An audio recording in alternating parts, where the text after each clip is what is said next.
What is Unboxed? Is that a packaging event?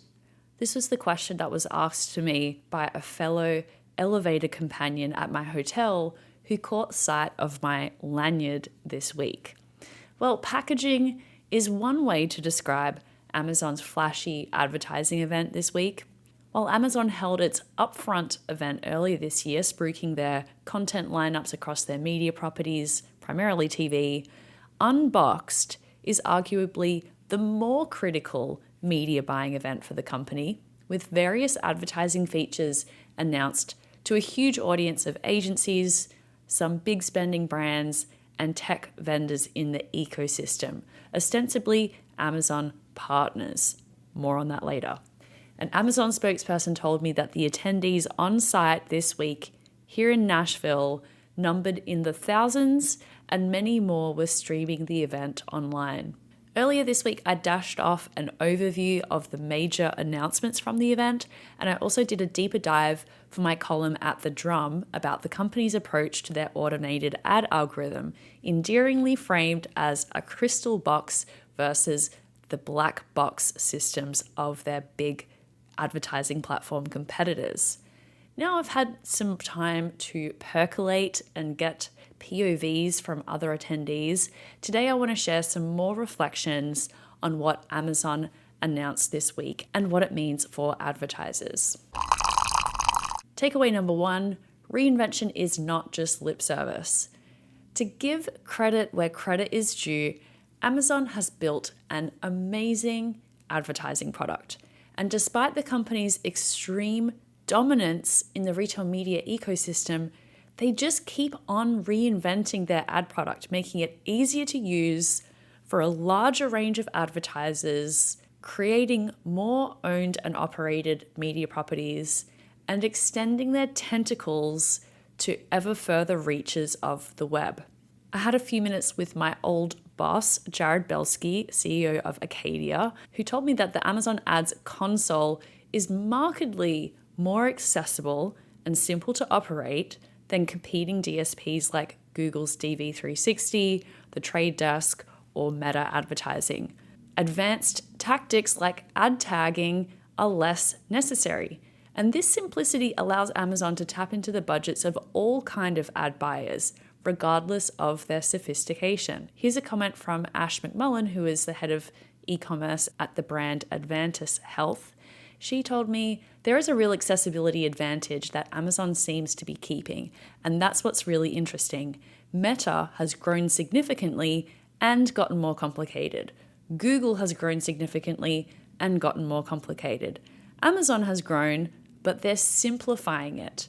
They started with SQL queries that made it impossible unless you were a data scientist, but now they're simplifying what the data looks like, making it more visual, more readable, and easier to act on. So to me, and I kept saying this to people at the event, it just seems like Amazon advertising keeps pulling a rabbit out of a hat, and it is really incredible to see. Interesting fact, Relentless was one of the favorite names that Jeff Bezos came up with before eventually being convinced of a better name for the company. And I think Relentless to me really describes Amazon's ad business. This sense of paranoia and continual improvement that persists today at all levels.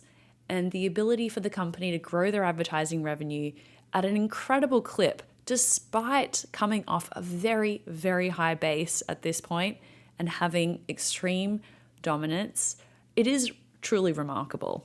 So with all those compliments out of the way, I'll share a little bit more of my candid observations from the event. So highlight number 2, the open web is for us, but not for you. Amazon isn't content with building one of the largest, strongest, tallest, double brick reinforced walled gardens in the industry. They now want to go after the open web, and it's a clear shot across the bow at rival DSP, the Trade Desk. I saw an interesting stat from the advertising newsletter Advertice a couple of weeks ago, where they claimed that Amazon's DSP now charges 4 to 8% in platform fees and sometimes waives them entirely just to prove a point, Meanwhile, the trade desk still sits in the 15 to 20% range. That is quite the difference. And in fact, my old colleagues at Acadia suggested much lower tech fees on media buyers, on open internet media buyers versus what's typical elsewhere. Essentially, the open web media buyers that Amazon is offering might be kind of a loss leader for them. And to me, this irony is very interesting. The most powerful walled garden wants to enable the rest of the web, while of course keeping its own walls intact. Highlight number 3, a distinct absence of Rufus. I noted halfway through the keynote announcements that Rufus hadn't been mentioned once. And then by the end of this hour-long raft of announcements that spanned performance ads, the new agentic features, connected TV, Amazon's doubling down on live sports, Rufus still hadn't been mentioned. And this was perplexing to me as Andy Jassy made a fairly big deal about the scale and performance of Rufus in the company's Q3 earnings call. Now, a few fellow attendees, when I mentioned this to them, pointed out there was a passing remark about sponsored questions as an upcoming feature. But that wasn't ever mentioned as a feature within Rufus. I think it could even be something that is built in to the main search and browse experience, because Rufus wasn't shown or mentioned in the context of this sponsored questions feature at all. So to me, something is not adding up here with Rufus. Rufus, according to Andy Jassy in the Q3 earnings call, is a beloved customer feature. It's driving so much volume and product purchases. Ads have been populating within Rufus for the better part of a year in beta, and advertisers still don't have the ability to target those placements specifically. That leads me to believe that those placements within Rufus don't perform well enough for Amazon to split them out as their own ad unit. Just like those off-site sponsored product ads, which many advertisers are thoroughly unimpressed by and wouldn't knowingly bid on, all of this Rufus inventory is being packaged up and sold in a bundle where you can't see the actual performance. So to me, the fact that it's been tested for the better part of a year and still not available to buy separately suggests to me the ad units within Rufus aren't working out that well, and the lack of any mention of Rufus at this event was also quite telling to me.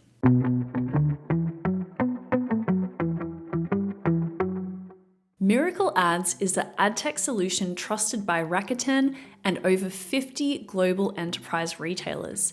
That's because Miracle Ads was built with both 3P marketplace sellers and 1P suppliers in mind. Both advertiser audiences demand a seamless advertising journey from onboarding to reporting. You can offer everything from sponsored products to video ads all in one solution. Learn more at miracle.com. That's MIRAKL.com. Highlight number 4. Partners are back in vogue, or are they? According to a number of old-timers in the space, just a few years ago, Amazon would never have used the word partner to describe agencies and tech companies that operate in the Amazon ecosystem. And now it's everywhere. I was grateful to attend the Amazon Partner Awards on the first night and see my old team at Acadia pick up the Challenger Award. And there's this whole program that exists today for partners where the best of the best, or at least those with the strongest stomachs for delivering high effort case studies as award entries, they're celebrated on stage by Amazon as enablers and champions of the ecosystem. And Amazon talks about how they couldn't do what they do without all of these partners. So I was reminded of a little bit of history from my old colleague at Acadia, Ross Walker, who is their head of retail media services. He reminded me how Amazon, once upon a time, had quite a robust managed service business for advertising, but they shifted a lot of that demand onto agencies, both the holdcos and independent agencies like my old agency, Bobsled Marketing. And for Amazon, it was a great play because it shifted headcount and spend risk to agencies while still allowing Amazon to capture all of this demand from brands. So what began as an efficiency move for Amazon ultimately professionalized and scaled an entire sub-industry of Amazon-focused agencies. And I could make a very similar argument for tech companies. Amazon provides basic media buying tools to enable brands to buy media on Amazon and through its content partners. And software developers rush in to fill some of the gaps and solve for specific use cases around reporting, creative, targeting, measurement, things like that. So this ecosystem is very valuable to Amazon because it helps to bring in more demand, keep headcount in check, and they don't have to spend as much time developing their ecosystem with all of these third-party partners in place. Fast forward to today, when I first previewed the ads agent and the creative agent that were announced at Unboxed, I thought of all of these software companies that I'm personally familiar with, whose business models and value props would conceivably be eroded by these new features. So things like the tools for enhanced reporting, automating and optimizing ad campaigns, even AI-led creative development, these third-party tools in the ecosystem all seemingly become unnecessary in light of Amazon building these features into their core ads offering. So I got sort of mixed reactions from software developers at the event. Not everyone is worried. A lot of developers just see it as part of doing business in the Amazon ecosystem. Sometimes they're going to develop capabilities that make yours irrelevant. And certainly not all partners are worried. I spoke with Adam Epstein, founder of ad tech company Gigi, and he told me the announcements haven't fazed me at all. In fact, Amazon has validated the agentic approach. They are raising the floor for advertisers, meaning Amazon's enabling a greater variety of advertisers to be able to access these tools, different levels of sophistication. But at Gigi, he says they're raising the ceiling and creating enablement tools for the most sophisticated media buyers out there. All right, wrapping up here. I've gone a little long, I'm sorry. It was a really incredible event. It was sort of like a high school reunion. So many people in the agency world and tech enablement space to meet up with and see. And of course, in this ecosystem, people watch very closely. They're curious about what Amazon's doing, balancing that curiosity with skepticism. Amazon's efforts to democratize data and make tools more intuitive are generally celebrated, but there's still this quiet sort of we'll see thought about how this plays out in practice. It's a fine line. Amazon needs its partners to thrive, but the more it simplifies and internalizes capabilities, the closer it comes to competing with them. That's a wrap for today. I'll catch you next week.